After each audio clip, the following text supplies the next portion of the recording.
8th of October, 1757. 1. Though it was cold, the sun was shining this morning, a day best described as sun-dappled, with bright light pouring through the canopy of trees to paint the forest floor a patchwork of gold. We rode in a column of 3, me in the lead. Behind me was Jenny, who had long since discarded her servant girl clothes and wore a robe that hung down the flank of her steed. A large, dark hood was pulled up over her head, and her face seemed to loom from within it as though she was staring from the inside of a cave, serious, intense, and framed by grey-flecked hair that fell across her shoulders. Behind her came Holden, who, like me, wore a buttoned-up frock coat, scarf, and tricorn hat, only he sagged forward a little in his saddle, his complexion pale, sallow, and haunted. He had said little since recovering from his fever. There had been moments, tiny glimpses of the old Holden, a fleeting smile, a flash of his London wisdom, but they were fleeting, and he would soon return to being closed off. During our passage across the Mediterranean, he had kept himself to himself, sitting alone, brooding. In France we had donned disguises, bought horses, and began the trek to the chateau, and he had ridden in silence. He looked pale, and having seen him walk, I thought he was still in pain. Even in the saddle I'd occasionally see him wincing, especially over uneven ground. I could hardly bear to think of the hurt he was enduring, physical and mental. An hour away from the chateau, we stopped, and I strapped my sword to my waist, primed a pistol, and put it into my belt. Holden did the same, and I asked him, "Are you sure you're all right to fight, Holden?" He shot me a reproachful look, and I noticed the bags and dark rings beneath his eyes. "Begging your pardon, sir, but it's my cock and balls they took off me, not my gumption." "I'm sorry, Holden, I didn't mean to suggest anything. I've had my answer, and that's good enough for me." "Do you think there will be fighting, sir?" he said.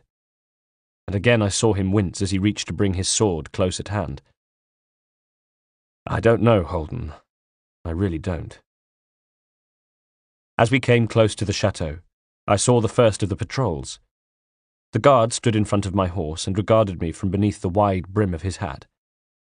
The same man, I realized, who had been here the last time I visited, nearly 4 years ago. "That you, Master Kenway?" he said.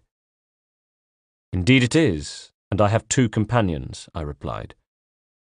I watched him very carefully as his stare went from me to Jenny, then to Holden, and though he tried to hide it, his eyes told me all I needed to know. He went to put his fingers to his mouth, but I had leapt from my horse, grabbed his head and ejected my blade through his eye and into his brain, and sliced open his throat before he could make another sound. 2. I knelt with one hand on the sentry's chest as the blood oozed fast and thickly from the wide-open gash at his throat, like a second grinning mouth, and looked back over my shoulder to where Jenny regarded me with a frown, and Holden sat upright in his saddle, his sword drawn. "Do you mind telling us what that was all about?" asked Jenny.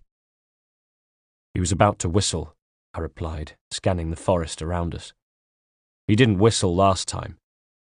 "So? Perhaps they changed the entry procedure?" I shook my head. "No, they know we're coming. They're expecting us.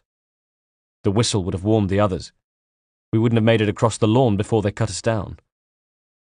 "How do you know?" she said. "I don't know," I snapped. Beneath my hand, the guard's chest rose and fell one last time. I looked down to see his eyes swivel and his body give one last spasm before he died. "I suspect," I continued, wiping my bloody hands on the ground and standing up. "I've spent years suspecting, ignoring the obvious. The book you saw in the carriage that night, Reginald has it with him. He'll have it in that house if I'm not very much mistaken. It was he who organised the raid on our house, he who was responsible for Father's death." "Oh, you know that now, do you?" she sneered. I'd refused to believe it before, but now, yes, I know. Things have begun to make sense to me. Like One afternoon, when I was a child, I met Reginald by the plate room. I'd wager he was looking for the book then. The reason he was close to the family, Jenny, the reason he asked for your hand in marriage, was because he wanted the book. You don't have to tell me, she said. I tried warning you on the night that he was the traitor. I know, I said, then thought for a moment. Did Father know he was a Templar? Not at first, but I found out, and I told Father. That's when they argued, I said, understanding now. Did they argue? I heard them one day, and afterwards Father employed the guards. Assassins, no doubt. Reginald told me he was warning Father. More lies, Hightam. I looked up at her, trembling slightly. Yes, more lies. Everything I knew, my entire childhood, all of it built on a foundation of them. He was using digweed, I said. It was digweed who told him where the book was stored. I winced at a sudden memory. What is it? She said. The day at the plate room, Reginald was asking me where my sword was kept. I told him a secret hiding place. Was it in the billiards room? I nodded. They went straight there, didn't they? She said. I nodded. They knew it wasn't in the plate room because Digweed told them it had been moved, which is why they went straight to the games room. But they weren't Templars, she said. I beg your pardon? In Syria, you told me the men who attacked us weren't Templars, she said with a mocking tone. They couldn't be your beloved Templars. I shook my head. No, they weren't. I told you I've encountered them since, and they were Braddock's men. Reginald must have planned to school me in the order. I thought again, and something occurred to me. Because of the family inheritance, probably. Using Templar men would have been too much of a risk. I might have found out. I might have arrived here sooner. I almost got to Digweed. I almost had them in the Black Forest, but then I remembered back to the cabin in the Black Forest. Reginald killed Digweed. That's why they were one step ahead of us, and they still are. I pointed in the direction of the chateau. So what do we do, sir? Asked Holden. We do what they did the night they attacked us at Queen Anne's Square. We wait until nightfall, and then we go in there, and we kill people. 9th of October, 1757. 1. That date above says 9th of October, which I scribbled there rather optimistically at the end of the previous entry, intending that this should be a contemporaneous account of our attempt to breach the chateau. In fact, I'm writing this several months later, and to detail what happened that night, I have to cast my mind back. 2. How many would there be? 6 on the last occasion I came. Would Reginald have strengthened the force in the meantime, knowing I might come? I thought so. Doubled it. Make it 12 then, plus John Harrison if he was still in residence, and, of course, Reginald. He was 52 and his skills would have faded, but even so, I knew never to underestimate him. So we waited and hoped they'd do what they eventually did, which was to send out a search party for the missing patrol, 3 of them, who came bearing torches and drawn swords, marching across the dark lawn with torchlight dancing on grim faces. We watched as they materialized from the gloom and melted away into the trees. At the gates, they began calling the guard's name, then hurried along the outside of the low perimeter towards where the patrol was supposed to be. His body was where I'd left it, and in the trees nearby, Holden, Jenny and I took up position. Jenny stayed back, armed with a knife, but out of the action. Holden and I were further forward, where we both climbed trees, Holden with some difficulty, to watch and wait, steeling ourselves as the search party came across the body. He's dead, sir. The party leader craned over the body. Some hours ago. I gave a bird call, a signal to Jenny, who did what we'd agreed. Her scream for help was launched from deep within the forest and pierced the night, With a nervous nod, the party leader led his men into the trees, and they thundered towards us to where we perched, waiting for them. I looked through the trees to see the shape of Holden a few yards away, and wondered if he was well enough. And I hoped to dear God he was, because in the next moment the patrol was running into the trees below us, and I launched myself from the branch. I took out the leader first, ejecting my blade so it went through his eye and into his brain, killing him instantly. From my crouching position, I sliced up and back and opened the stomach of the second man, who dropped to his knees with his insides glistening through a gaping hole in his tunic, then fell face first to the soft forest floor. Looking over, I saw the third man drop off the point of Holden's sword, and Holden look over, even in the dark, the triumph written all over his face. "Good screaming," I said to Jenny moments later. "Pleased to be of assistance," she frowned. "But listen, Hightam, I'm not staying in the shadows when we get there."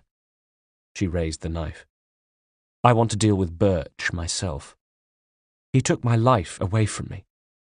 Any mercy he showed by not having me killed, I shall repay by leaving him his cock and—" She stopped and looked over at Holden, who knelt nearby and looked away. She began. "That's all right, miss," said Holden. He raised his head and, with a look I'd never seen on his face before, said, "But you make sure you do take his cock and balls before you finish him. You make that bastard suffer." 3. We made our way around the perimeter back to the gate, where a lone sentry looked agitated, perhaps wondering where the search party had got to, perhaps sensing something was wrong, his soldier's instinct at work. But whatever instinct he had wasn't enough to keep him alive, and moments later we were ducking through the wicket gate and keeping low to make our way across the lawn. We stopped and knelt by a fountain, holding our breaths at the sound of 4 more men who came from the front door of the chateau, boots drumming on the paving, calling names. A search party sent to find a first search party. The chateau was on full alert now. So much for a quiet entry. At least we'd reduced their numbers by 8. On my signal, Holden and I burst from behind the cover of the fountain base and were upon them, cutting all 3 down before they even had a chance to draw their swords. We'd been seen. From the chateau there came a shout, and in the next instant was the sharp report of musket fire and balls smacking into the fountain behind us. We ran for it, towards the front door, where another guard saw us coming, and as I thundered up the short steps towards him, tried to escape through it. He was too slow. I rammed my blade through the closing door and into the side of his face, using my forward momentum to shove open the door, and burst through, rolling into the entrance hall as he fell away, with blood sluicing from his shattered jaw.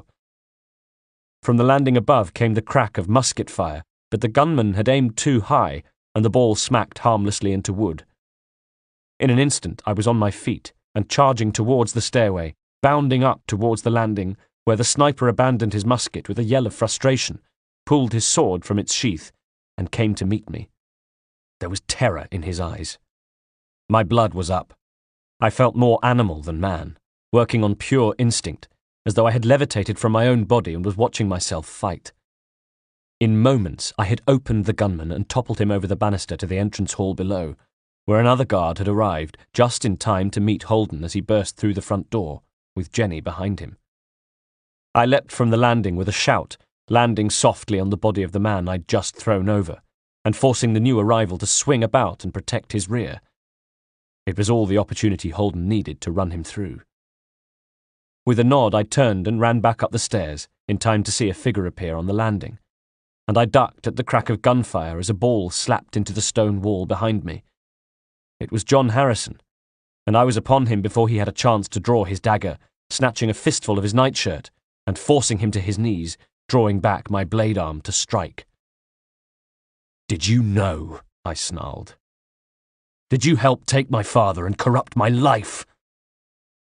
He dropped his head in assent, and I plunged the blade into the back of his neck, severing the vertebrae, killing him instantly. I drew my sword. At Reginald's door, I halted, throwing a look up and down the landing. then leaned back and was about to kick it open when I realized it was already ajar. Crouching, I pushed it, and it swung inwards with a creaking sound. Reginald stood, dressed, at the centre of his chamber. Just like him, always such a stickler for etiquette. He had dressed to meet his killers. Suddenly there was a shadow on the wall cast by a figure hidden behind the door, and rather than wait for the trap to be sprung, I rammed the sword through the wood, heard a scream of pain from the other side, then stepped through and let the door swing closed with the body of the final guard pinned to it, staring at the sword through his chest with wide, disbelieving eyes as his feet scrabbled on the wooden floor. "Hi, Tam," said Reginald coolly. 4. Was he the last of the guards? I asked, shoulders heaving as I caught my breath. Behind me, the feet of the dying man still scuffed the wood, and I could hear Jenny and Holden on the other side of the door, struggling to open it with his writhing body in the way. At last, with a final cough, he died. His body dropped from the blade, and Holden and Jenny burst in. "Yes," nodded Reginald. "Just me now." "Monica and Lucio, are they safe?" "In their quarters, yes, along the hall." "Holden, would you do me a favour?" I asked over my shoulder. "Would you go and see that Monica and Lucio are unharmed? Their condition may well help determine how much pain we put Mr. Birch through." Holden pulled the body of the guard away from the door, said, "Yes, sir," and left, shutting the door behind him, with a certain finality about the way he did it that wasn't lost on Reginald. Reginald smiled, a long, slow, sad smile. "I did what I did for the good of the Order, Hightam. For the good of all humanity. At the expense of my father's life. You destroyed our family. Did you think I'd never find out?" He shook his head sadly. "My dear boy, as Grand Master, you have to make difficult decisions. Did I not teach you that? I promoted you to Grand Master of the Colonial Rite, knowing that you too would have to make similar decisions, and having faith in your ability to make them, Hightam. Decisions made in the pursuit of a greater good. In pursuit of an ideal you share, remember?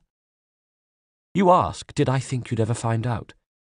And of course the answer is yes. You are resourceful and tenacious. I trained you to be that way. I had to consider the possibility that, one day, you'd learn the truth. But I hoped that when that day arrived, you'd take a more philosophical view." His smile was strained. "Given the body count, I'm to assume disappointment in that regard, am I?" I gave a dry laugh. "Indeed, Reginald. Indeed you are. What you did is a corruption of everything I believe. And you know why?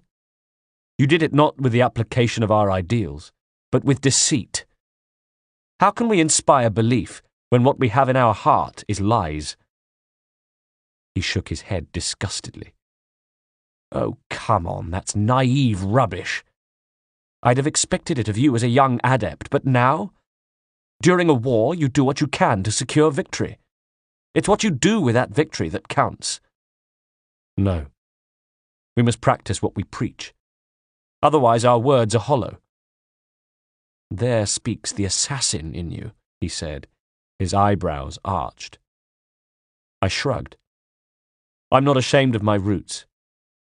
I've had years to reconcile my assassin blood with my Templar beliefs, and I've done so." I could hear Jenny breathing by my side, wet, ragged breaths that even now were quickening.